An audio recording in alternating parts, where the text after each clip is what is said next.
মানুহখিনি মাজতে থাকক মানুহখিনি মাজতে থাকক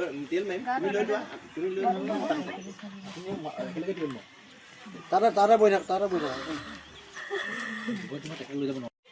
জেগাটোৰ নামটো আপুনি জানে কি জংচন আছিলে আমাৰ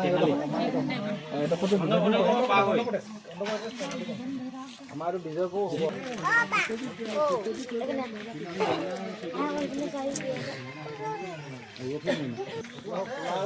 গম পালে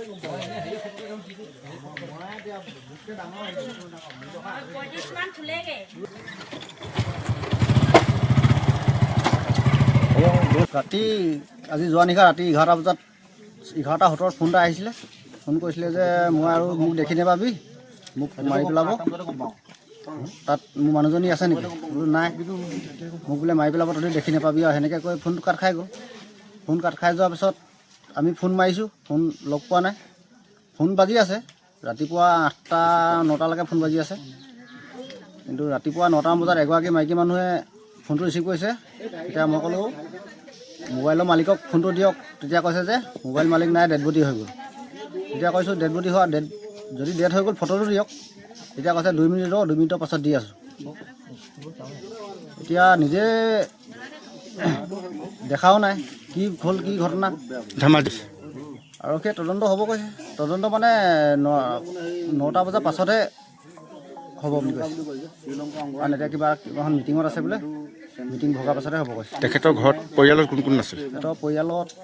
ল'ৰা এটা ছোৱালীজনী বিয়া হৈ গ'ল ল'ৰাটো কেৰেলাতে আছে ল'ৰাটো গা ভাল নাই সত্যজিৎ ওৰফে মইনা শইকীয়া ঘৰ তেওঁ চিচিবঙাৰ ৰাজচক্ৰৰ অন্তৰ্গত শ্ৰীপানী গাঁও পঞ্চায়তৰ বিজয়পুৰ গাঁৱত তেওঁৰ বয়স অনুমান 39 বছৰ হ'ব যোৱা শনিবাৰে আমাৰ এই গাঁৱৰ এজন যুৱক কৰ্মসূত্ৰে কেৰেলালৈ বুলি গৈছিলে আৰু কেৰেলালৈ গৈ থকা অৱস্থাতে অন্ধ্ৰপ্ৰদেশৰ তেনালী জংচনতে তেওঁৰ মৃতদেহটো ৰাতিপুৱা মৃত অৱস্থাত পোৱা বুলি আমি খবৰ লাভ কৰিছোঁ পৰিয়ালবৰ্গই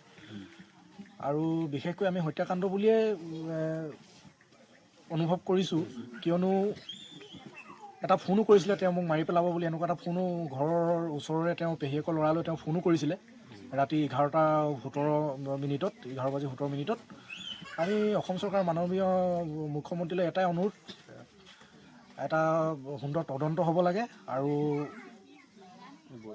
তেওঁৰ যিটো নশ্বৰ দেহ পৰিয়ালবৰ্গলৈ অনা এটা ব্যৱস্থা কৰি দিবৰ বাবে আমি কাটৰে মুখ্যমন্ত্ৰী মহোদয়ক অনুৰোধ জনাইছোঁ